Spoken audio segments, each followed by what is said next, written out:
Oh shit, what's up YouTube? Welcome back to the channel. Hope you're having a wicked day. In this video we're going to be checking out 10 terrifying facts about space.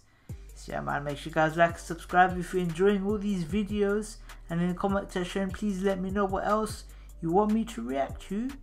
But yeah, without further ado, let's get straight into it and see what's so terrifying about space. Let's get it, man. Space is infinitely large, infinitely fascinating, and Yep. most of all, infinitely scary. We don't know nothing. 99.99% of it is literally empty space. When you do come across something of substance, there's a halfway decent chance it could easily kill you, or at the very least destroy your life. Much of what's truly scary about space is millions or even billions of light years away, so there's little chance for it to affect our daily lives. However, space is incredibly unpredictable and completely out of our control. If some rogue star or errant black hole decides that tomorrow is our little blue marble's time to go, then we're just going to have to accept it. In the meantime, join us as we count down 10 truly terrifying facts about the horror film that is our universe. And I think that's what scares people the most, the fact that we can't control it. So if you know, if stuff's gonna hit us, There's nothing you or me can do about it. Our galaxy's slowly being sucked up. Yeah, that's true. They say nature abhors a vacuum. Well, she should do something about the astronomically powerful vacuum that is slowly but surely sucking up our galaxy like a spaghetti noodle. Roughly 150 to 250 million light years away from our own Milky Way galaxy lies an anomaly known as the Great Attractor. A cute name like that betrays just how horrifying this thing is. Its massive gravitational pull is enough to send entire galaxies its way, where they then collapse upon themselves, and very likely we're on a collision course with it. Remember, nothing in space sits still, and that includes the Milky Way. Everything moves. Our galaxy zips through space at 1.3 million miles per hour, and because the Great Attractor is so gravitationally powerful, we're headed right toward it. Granted, this isn't likely to happen for a few billion years, but simply knowing the universe has already decided our galaxy's fate like that is sobering, to say the least. Yeah, but nothing lasts forever, innit? Like, you know what I'm saying? It's just a way of life. What's truly scary is we still don't actually know what the Great Attractor is. For one thing, there doesn't appear to be enough mass around that area to account for all that gravitational pull. Not that we could just peer into a telescope to find out. The Great Attractor is, conveniently enough, hidden behind what's called the Zone of Avoidance. That's the part of the Milky Way that's so cluttered with gases, stars, and space dust that we simply can't see beyond it. So whatever the Great Attractor actually is, it remains largely a mystery, beyond the fact that it's endlessly huge and endlessly hungry. Yeah, you probably never see anything. Giant black hole roaming through space. Oh shit, what? They're all the rage right now, what with scientists recently capturing our first ever image of these otherwise invisible nightmares. But the Eye of Sauron looking phenomenon that's trending in the news isn't the black hole we should be worried about. There's one far closer, and far more capable of crushing us without a single thought. Given the catchy name of B31715 plus 425, this hole is wandering through space at about 3 million miles per hour. And I do mean wandering. Most black holes remain attached to its galaxy, but B31715 plus 425 is something else entirely. A rogue black hole whose So you're telling me there's a black hole out there that doesn't go by rules, just chilling, flying around? Sick. The galaxy got ripped to shreds after colliding with a bigger galaxy. Rather than assimilate into the bigger galaxy, as most black holes do, B31715 plus 425 instead found itself ripped away, hurling around space on its lonesome, sucking up whatever's in its path. It's the intergalactic equivalent of a starving tiger that escaped the zoo and is heading for your backyard. The rogue B31715 plus 425 is currently about 2 billion light years away from us, but at its current zippy speed, it could potentially cover that distance mighty fast. And if it does come our way, we won't even know, because everything around us will instantaneously disappear. B31715 plus 425. But you love saying this flipping name in it. It is 1,000,000 times more massive than the sun. Wow. So it won't have to get close at all if it wants to destroy our entire galaxy. That's mad. World eaters billions of light years away are certainly scary, but at least we can sleep knowing they're not likely to kill us in our lifetime. They're too far away, there man. is something that could, if not kill us, instantaneously destroy our power and technology, sending us back to the Dark Ages with no warning whatsoever. What's that? The culprit? Our very own sun. Occasionally, the sun emits gigantic solar flares that can generate cosmic solar storms. These storms cause catastrophic levels of UV radiation and energy to hurtle hundreds of millions of miles from the sun's. Yeah, but that's what blows me, right? What blows my mind, sorry, is that the stuff like this that could happen, but it never has. Like, surely is there something controlling all of this? Like, you know, all these black holes and stuff that could come for us. They could come for us, but it never has. And, you know, it probably never will. So that leads me to believe that maybe there's, you know, a god or some sort or something that's controlling everything. That's my theory anyways. Surface in a matter of seconds. If any of these storms come Earth's way, the radiation and energy would likely be enough to disable and destroy I would kill electric. us. Goodbye internet, GPS, TV, and artificial lighting of any kind. Yeah, but wouldn't it? Be plunged back into pre-technological Yeah, but forget technology, wouldn't we just die? times, relying on whatever heat and light Earth decides to provide for us and nothing more. It would likely take years to recover, and the cost would be trillions of dollars. Don't think for a second it can't happen, because just a few years ago it almost did. In July 2012, the sun belched out its most powerful solar flare in over 150 years, sending a huge wave of toxic energy screaming through Earth's orbit. Our planet missed getting caught in the crossfire by just 1 week. Had the sun thrown its tantrum just a wee bit sooner, the world today would be mighty different. See, that's my point. That it happens, but not enough to affect us. Like, the timing there is perfect. Can't be a coincidence, can it? Or can it? I don't know. Very possibly you wouldn't be watching this video right now. Obviously. I've written and filmed it. Instead, we'd all be farming for food and huddling around candles for warmth at night. Nice. Meteors can strike. Yeah, that's You know how our old obvious. friends, the dinosaurs, bid farewell to existence thanks to a meteor strike 65 million years ago? Well, that could happen again at literally any time. If a big enough space were to enter our atmosphere and punch our planet at top speed, anywhere from 25,000 to 160,000 miles per hour, the ensuing series of disasters combined with oxygen-choking dust would send almost all life to an early grave. And that's not even Thankfully, fast. We do have modern technology, provided a solar flare doesn't knock it all out first, that can track nearby meteors, comets, and asteroids. If we detect one maybe close and large enough to do major damage, we can work to reroute or even destroy it before it destroys us. But even then, if space wants to hurt us, it can and will, no matter what we think. We got a big reminder of that in 2013, when a meteor entered the atmosphere over Russia. It broke apart and the mini-rocks wound up injuring hundreds. But what if it had stayed intact? If it did, and if it had been any bigger, untold amounts of life could have perished. I don't remember any of this shit. Why weren't we told, man?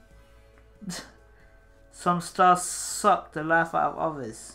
Much like an empire conquering new lands to become Like a a bigger black empire, hole? there are actually stars out there so dedicated to becoming bigger, brighter stars, they will literally eat nearby stars to become bigger and brighter. Technically called O-type stars, but more appropriately nicknamed vampire stars. These predators are typically enormous blue giants attached to much smaller stars that serve as the bigger star's dinner. Imagine a supermassive Shang Tsung from Mortal Kombat sucking his opponent's souls to stay forever young, and you're on the right track. This kind of life isn't meant to last long, and indeed these vampire stars are on a collision course with doom. Once it sucks up enough of its partner star's energy, not only will the smaller star be left a cold, lifeless husk, but the vampire star will grow so massive and so bloated that it will likely explode in a spectacular supernova. That's why it's so important to not overeat. Yeah, but where's the closest vampire star from us? You know what I'm saying? It's too far away to affect us, so I'm not sure what he's on about there. I'm not even trying to read that. Sometimes the scariest something is nothing at all. Take the Eridanus supervoid, a section of intergalactic space that is just that, super void. There's literally nothing inside, not even dark matter. Scientists estimate the Eridanus supervoid, also known as the CMB cold spot, measures 500 million light-years across. A light-year spans roughly 5.88 trillion miles. So multiply that by 500 million and realize there's an entire section of space that large, with absolutely nothing around. There's nothing in now it. realize that NASA has yet to discover anything in the universe larger than that. Some think the void may be the largest black hole in the universe, while others actually think it may have formed when a parallel universe collided with our own, stamping out any matter caught in the middle. While the multiverse theory is certainly left field, it's currently about as plausible as any other explanation for the void's eerie existence. One day all lights in the sky will vanish. Well, obviously, because stars die. Hello? Come on, man. Few sights are more beautiful than a starry night sky. On a clear evening, space can seem positively littered with glowing dots and swirls of different shapes and sizes. It won't last forever, however. As depressing as it sounds, Earth will eventually bear witness to a sky with virtually nothing on display. Future night watch... Is that terrifying? I mean, it's quite obvious to me. I don't know about you that are watching, let me know, but it's obvious stars die in it, so, you know. I don't know what the problem is. But endless black. Over the next several billion years, our galaxy will merge with other galaxies, keeping them largely out of view. Yeah, but we'll be Meanwhile, dead other before galaxies anyway. will move further and further away from us, making it difficult and eventually impossible for us to see them. Adding to that issue is that as the universe expands more and more, it'll do so faster and faster, to the point where one day you'll see stars and the next they're gone forever. In billions of years, if we're still around, humans will likely have no idea space even exists. They'll see the sun, the moon, a few extra dots here and there, and that's it. As Scientific American explained, to our distant descendants, the universe will look like a small puddle of stars in an endless, changeless void. True. It's not quite as romantic as a backlit canopy, but far more realistic. Extended space travel can change your DNA. Not everything scary about space is millions or billions of miles away. Sometimes space can mess with us right in front of your very eyes. Take a 2016 incident where the rigors of space actually changed a man's genetic buildup to the point where he became an entirely different person. In 2016, an astronaut named Scott Kelly returned to Earth after a year working in the International Space Station. To his surprise, he learned that he was 2 inches taller than before, which shouldn't happen to adults. But that's not all. Scientists studied his DNA and discovered that his genetic makeup had dramatically changed compared to when he first left Earth. This meant that for all intents and purposes, Scott Kelly was literally a new man. He also no longer had an identical twin brother. When he left Earth, fellow astronaut Mike Kelly looked exactly like him. A year later, they were fraternal twins, simply because space willed it that way. But how? Scientists believe that space is so foreign and so hard on the human body that it can actually alter our cells' basic biology, effectively mutating them. This is what happened to Scott Kelly, and he's remained a changed person to this day. He's no Does that mean we could have real superheroes? no longer 2 inches taller than his brother, but his DNA remains altered, and it will likely stay that way for the rest of his life. Interesting.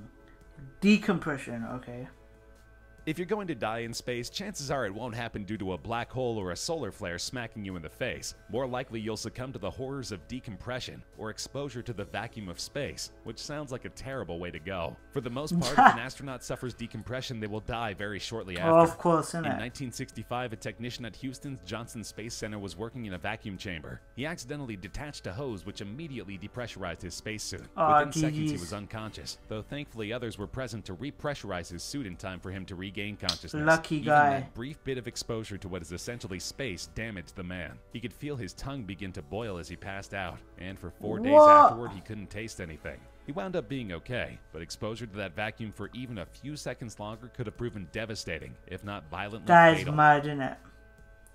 Flirting animal and human corpses. Let's close this video out with a terrifying space fact that only exists because of us. Look up in the night sky and realize that among the stars and lights there are likely countless dead bodies up there. We've effectively turned space into an infinitely large floating cemetery. While we don't do it anymore, the early days of exploring space saw us doing so using animals. We would send dogs, cats, rats, flies, rabbits, frogs, and even a chimpanzee into space, mostly to see what would happen. As it turned out, nothing good happened, and tragically many animals died in space. Even worse, many of them are still up there, stuck in spacecrafts that never returned to Earth and are doomed to drift forever through space, alone and forgotten. Even creepier is how many failed human missions met the same fate. Nobody ever collected these spacecrafts either, meaning countless doomed Major Toms are stuck up there too, floating in their tin cans far above the world for all eternity. Or at least until the sun catches them and roasts them to dust. Yeah, that's the state you don't know. That's some crazy stuff there. Some of the stuff I feel like he's just talking a bit of rubbish, to be honest, just to get his YouTube video out, but not sure about that video. But yeah, there's some interesting stuff like corpses. I don't know if, you know, there's that many that you put into space, but hey, whatever, innit? But yeah, man, I hope it's not too depressing learning all that crap. But yeah, man, that's gonna do the video anyways. So make sure you guys like, subscribe if you enjoyed the video, and as always in the comment section, please let me know what else you want me to react to. But yeah, that's gonna do the video, man. So thank you guys for watching. I'll see you guys in a bit, and peace.